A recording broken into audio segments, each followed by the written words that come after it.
കേരളത്തെ ഒരു സാഹചര്യം പരിശോധിക്കുകയാണെങ്കിൽ ഇവിടെ അരുമ മൃഗങ്ങളെ വളർത്തുന്നവർ വളരെ കൂടുതലാണ് എണ്ണത്തിൽ. അപ്പോൾ അങ്ങനെ ഈ അരുമ മൃഗങ്ങളെ വളർത്തുന്നവർ ശ്രദ്ധിക്കേണ്ട കാര്യങ്ങൾ എന്തെല്ലാമാണ്? ഒരു പക്ഷേ അരുമ മൃഗങ്ങളിൽ നിന്നും ഇങ്ങനെ പേവിഷ ബാധിക്കാനുള്ളൊരു സാധ്യതയുണ്ടല്ലോ. അപ്പോൾ അതിനെ ഏതെല്ലാം രീതിയിലാണ് നമുക്ക് പ്രതിരോധിക്കാൻ കഴിയുക? ഒപ്പം തന്നെ എന്തെല്ലാം കാര്യങ്ങളാണ് ഇതിൽ ശ്രദ്ധിക്കേണ്ടത്? നമ്മൾ ഓർക്കേണ്ട ഒരു കാര്യം എന്ന് വെച്ചാൽ ഈ ഭൂമിയിലുള്ള എല്ലാ മൃഗങ്ങളിൽ നിന്നും നമുക്ക് പേവിഷബാധ വരില്ല. പ്രധാനമായും അവർ പറയുന്ന വാം ബ്ലഡഡ് ആനിമൽസ് എന്നാണ്. അതിൽ നമ്മൾ മെയിൻലി ഓർക്കേണ്ടത് മാമൽസ് ആയിട്ടുള്ള ആനിമൽസ്. അത് അപ്പോൾ നമ്മളൊരു അരണ കടിച്ചാൽ പേവിഷബാധ വരില്ല, അതൊരു റെപ്റ്റൈൽ. അല്ലെങ്കിൽ ഒരു പാമ്പ് കടിച്ചാൽ പേവിഷബാധ വരില്ല, അതും റെപ്റ്റൈൽ. അല്ല, ഞാൻ പറഞ്ഞു മനസ്സിലായി. ഒരു വാം ബ്ലഡഡ് ആനിമൽസിനകത്ത് മാത്രമേ ഈ റേബീസ് വൈറസ് നിൽക്കുള്ളൂ. അതിൽ നിന്ന് മാത്രമേ അത് നമുക്ക് ട്രാൻസ്മിറ്റ് ചെയ്യാനുള്ള സാധ്യതയുള്ളൂ. അതുകൊണ്ട് വാം ബ്ലഡഡ് ആനിമൽ ബൈറ്റ്സിന് മാത്രം നമ്മൾ ഇത് ശ്രദ്ധിച്ചാൽ മതി.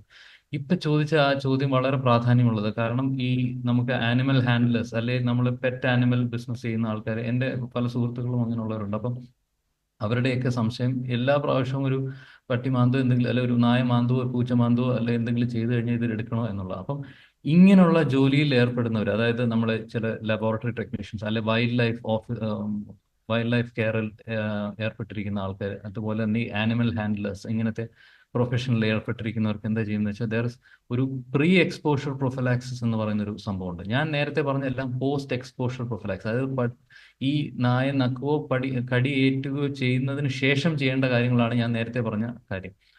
ഈ നമ്മൾ പറഞ്ഞ ഗണത്തിൽ കാറ്റഗറി ഓഫ് ആൾക്കാർ, അതായത് ആനിമൽ ഹാൻഡ്ലേഴ്സ്, ഈ ഇങ്ങനെയുള്ള കടിയും മറ്റും ഏൽക്കാൻ സാധ്യത കൂടുതലുള്ള ആൾക്കാർ, അവർക്ക് ചെയ്യാൻ പറ്റുന്നത് വെച്ചാൽ ഈ കടിയൊക്കെ ഏൽക്കുന്നതിന് മുമ്പേ തന്നെ നമുക്ക് പേവിഷബാധയിൽ നിന്നുമുള്ള ഒരു പ്രൊട്ടക്ഷൻ നേടാൻ സാധിക്കും. അതിനാണ് ഈ പ്രീ എക്സ്പോഷർ പ്രൊഫലാക്സ് എന്ന് പറയുന്നത്. അപ്പം നമ്മൾ റേബീസ് വാക്സിനേഷനകത്ത് 5 ഇഞ്ചക്ഷനാണ് നമുക്ക് കടിയേറ്റതിന് ശേഷമാണെങ്കിൽ എടുക്കേണ്ടത്. അതായത് 0, അത് കടിയേറ്റ ദിവസം ഒന്ന് എടുക്കണം, പിന്നെ അത് കഴിഞ്ഞ് 3 ദിവസം കഴിഞ്ഞ് ഒന്ന് എടുക്കണം, പിന്നെ അത് കഴിഞ്ഞ് 7 ദിവസം കഴിഞ്ഞ് ഒന്ന് എടുക്കണം, പിന്നെ അത് കഴിഞ്ഞ് 14 ദിവസം കഴിഞ്ഞ് ഒന്ന് എടുക്കണം, അത് കഴിഞ്ഞ് അവസാനം 21 28ാമത്തെ ദിവസമോ ഒന്ന് എടുക്കണം. അങ്ങനെ 5 ഇഞ്ചക്ഷനുകളാണ് നമ്മൾ കടിയേറ്റതിന് ശേഷം വാക്സിൻ എടുക്കുകയാണെങ്കിൽ എടുക്കേണ്ടത്.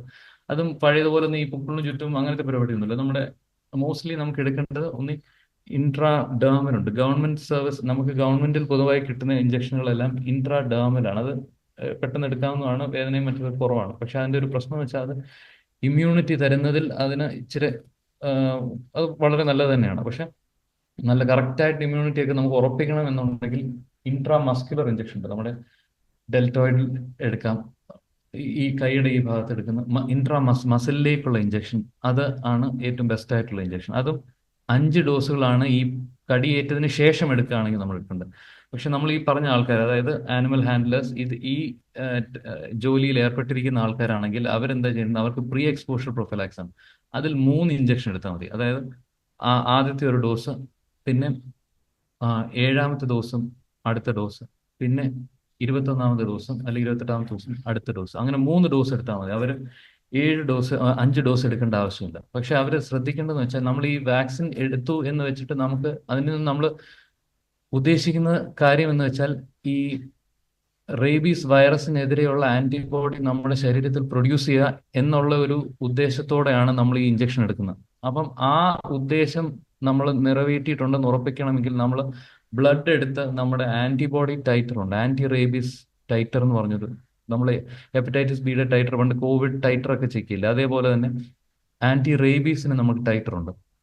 ആ ടൈറ്റർ നോക്കിക്കഴിഞ്ഞു കഴിഞ്ഞാൽ നമുക്കറിയാൻ പറ്റും നമ്മുടെ വാക്സിനേഷൻ സക്സസ്ഫുൾ ആണോ ഇല്ലയോ എന്ന്. അപ്പം ഈ ആനിമൽ ഹാൻഡ്ലേഴ്സ് ഒക്കെ ആണെങ്കിൽ നമ്മൾ ആ വാക്സിൻ എടുത്തതിന് ശേഷം 3 ഡോസും കഴിഞ്ഞതിന് ശേഷം ഒരു 6 മാസത്തിന് ശേഷം നമ്മൾ ഈ ടൈറ്റർ ഒന്ന് ചെക്ക് ചെയ്ത് നോക്കണം.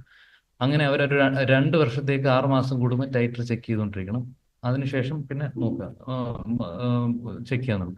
അപ്പൊ ഇതിനകത്ത് ഏറ്റവും ഇമ്പോർട്ടൻ്റ് ആയിട്ട് ഓർക്കേണ്ട വേറൊരു കാര്യം വെച്ചാൽ, ഈ ആനിമൽ ഹാൻഡ്ലേഴ്സ് ആണ്ട് അവർക്ക് ഇടയ്ക്കിടയ്ക്ക് കടി ഏൽക്കാനുള്ള സാധ്യത ഉണ്ട്. അപ്പം നമ്മളൊരു വാക്സിനേഷൻ കോഴ്സ് കഴിഞ്ഞു കഴിഞ്ഞാൽ, അതായത് ഇപ്പം നമ്മൾ ഈ ഇപ്പം 3 ഡോസ് എടുക്കുന്ന പ്രീ എക്സ്പോഷർ ഇതാണ്, കടിയേക്കുന്നതിന് മുമ്പേ തന്നെ എടുക്കുന്ന രീതിയാണെങ്കിൽ നമ്മൾ 3 ഡോസ് എടുത്തു കഴിഞ്ഞു, നമ്മൾ ടൈറ്റർ ആഡിക്വേറ്റ് ആണെന്നൊക്കെ ഉറപ്പിച്ചതിന് ശേഷം നമുക്കൊരു കടി ഏൽക്കുക എന്ന് വെച്ചു. ആ കടി ഏൽക്കുമ്പോൾ നമ്മൾ ശ്രദ്ധിക്കേണ്ട ഒരു കാര്യം എന്ന് വെച്ചാൽ, നമ്മൾ വാക്സിനേഷൻ എടുത്തു കഴിഞ്ഞ് 3 മാസമേ ആയിട്ടുള്ളൂ, 3 മാസത്തിനകമാണ് ഈ കടി ഏൽക്കുന്നതെങ്കിൽ ഒന്നും ചെയ്യേണ്ട ആവശ്യമില്ല. നമ്മൾ സോപ്പിട്ട് കഴുകി, ഞാൻ നേരത്തെ പറഞ്ഞ 15 മിനിറ്റ് റണ്ണിങ് വാട്ടറിൽ സോപ്പിട്ട് നല്ലപോലെ കഴുകുന്ന അതിൻ്റെ ആവശ്യമേ ഉള്ളൂ. 3 മാസത്തിന് ശേഷമാണെങ്കിൽ നമുക്ക് എടുക്കേണ്ടിയിരുന്ന 5 ഡോസിന് പകരം ആദ്യത്തെ ദിവസത്തെ ഉള്ള ഡോസും 3-ാമത്തെ ദിവസത്തെ ഡോസും മാത്രം എടുത്താൽ മതി. അതായത് 2 ഡോസ് വാക്സിൻ മാത്രം എടുത്താൽ മതി. അപ്പം ഇതിനകത്താണ് ഇനിയും വേറെ ഒരു പ്രധാനമായ കാര്യമുള്ളത്. നിങ്ങൾ ഒരു പ്രാവശ്യം ഈ വാക്സിനേഷനും മറ്റു പരിപാടികളെല്ലാം ചെയ്തു കഴിഞ്ഞാൽ ആ ചെയ്യുന്ന ഹോസ്പിറ്റലിൽ നിന്ന് ആ ഡോക്ടറിന്റെ കയ്യിൽ നിന്ന് തന്നെ എഴുതി മേടിക്കണം. നമ്മൾ ഓരോ വാക്സിനേഷൻ എന്നൊക്കെ എടുത്തു എന്നുള്ളത് എഴുതി ഒപ്പിട്ട് വാങ്ങിച്ച് വാക്സിനേഷൻ ഫുൾ കോഴ്സ് കംപ്ലീറ്റ് ചെയ്തു എന്നുള്ളത് എഴുതി മേടിക്കണം. പൊതുവെ അങ്ങനെ ഒരു കാർഡ് വരും. നമ്മുടെ ഈ റേബീസ് വാക്സിന്റെ മരുന്നിന്റെ പാക്കറ്റിൽ തന്നെ ഇങ്ങനെ ഒരു കാർഡ് വരുന്നുണ്ട്. അപ്പൊ ആ കാർഡ് ഫില്ല് ചെയ്യിപ്പിച്ചെടുത്താൽ മതി. അത് ഫില്ല് ചെയ്യിപ്പിച്ചെടുത്തിട്ട് നിങ്ങളുടെ വാക്സിനേഷൻ കോഴ്സ് കഴിയുമ്പോൾ അതിന്റെ ഒരു ഫോട്ടോ എടുത്ത് മൊബൈലിൽ വെക്കുക. പിന്നെ കാർഡ് പോയാലും പ്രശ്നമൊന്നുമില്ല. അപ്പം അടുത്ത പ്രാവശ്യം ഒരു പട്ടി കടിക്കുകയോ എന്തെങ്കിലും സംഭവിച്ച് നമുക്കൊരു ടെൻഷൻ ഉണ്ടായി കഴിയുമ്പോൾ നമ്മളൊരു ആശുപത്രിയിൽ ഉറപ്പായിട്ട് പോകും. ആ പോകുമ്പോൾ ഞാൻ കഴിഞ്ഞ പ്രാവശ്യം വാക്സിനേഷൻ എടുത്തു, അതിന്റെ കാർഡ് ഇതാന്ന് പറഞ്ഞ് അവരെ കാണിക്കുക. അപ്പൊ അവർക്ക് മനസ്സിലാവും ഇത് 3 മാസത്തിനകം എടുത്തതാണെങ്കിൽ ഒന്നും ചെയ്യേണ്ട ആവശ്യമില്ല, സോപ്പിട്ട് നല്ലപോലെ കഴുകുക, പോവുക. 3 മാസത്തിനപ്പുറമാണെങ്കിൽ നിങ്ങൾ വാക്സിനേഷന്റെ ആദ്യത്തെ ദിവസത്തെ ഡോസും 3-ാമത്തെ ദിവസത്തെ ഡോസും എടുക്കണം. അതായത് 2 ഡോസ് മാത്രം എടുത്താൽ മതി, വേറെ ഒന്നും ചെയ്യണ്ട. ഓക്കെ. അപ്പൊ അതാണ് നമ്മൾ ആനിമൽ ഹാൻഡ്ലേഴ്സ് ആണെങ്കിൽ അവർക്ക് 2 കാര്യങ്ങളാണ് ശ്രദ്ധിക്കുന്നത്. ഒന്ന്, ഈ പ്രീ എക്സ്പോഷർ പ്രൊഫിലാക്സ് ചെയ്യാം. അത് അവർ ചെയ്തിട്ടില്ല എങ്കിൽ അവർ ആർക്ക് കടിയേക്കുന്ന പോലെയും കടിയേറ്റ് കഴിയുമ്പോൾ ചെയ്യേണ്ട ഈ 5 ഡോസിന്റെ വാക്സിനേഷനും ഇമ്മ്യൂണോഗ്ലോബുലിനും എടുക്കണം.